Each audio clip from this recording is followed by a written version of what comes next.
I will. You have the. Hey, since we've seen Shilo Sanders in a non-contact jersey, could you give us any sort of an update on where he is in the rehab? It's above my pay grade. You have to ask the head coach. Yeah, we're in a good spot there. You have the in-helmet communication this year, which Yep. is obviously something you're very familiar with. For sure. One, what is the advantage of that for you guys? And two, who is going to wear the green dot for you?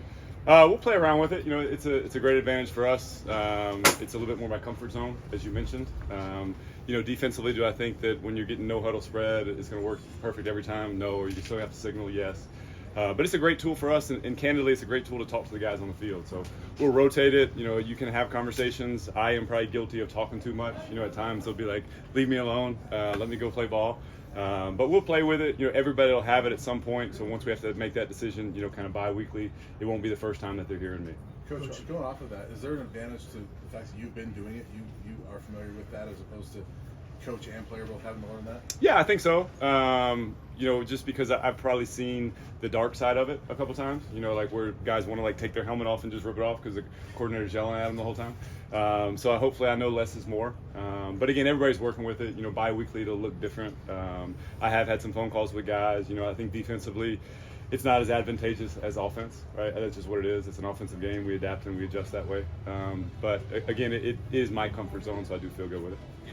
Now, for those that don't know, earlier this year, the NCAA approved for coach-to-player communication in-game. So this is just like the NFL has been doing since 1994. They'll have little devices in their helmets, not all players, just certain players that they pick each week.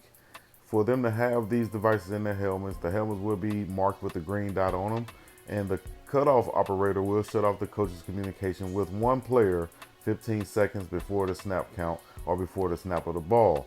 Like I said, the NFL has been using it since 1994. Coach Rob Livingston has been a veteran of the NFL coaching with the Bengals for the past 9 years, so he has experience with this.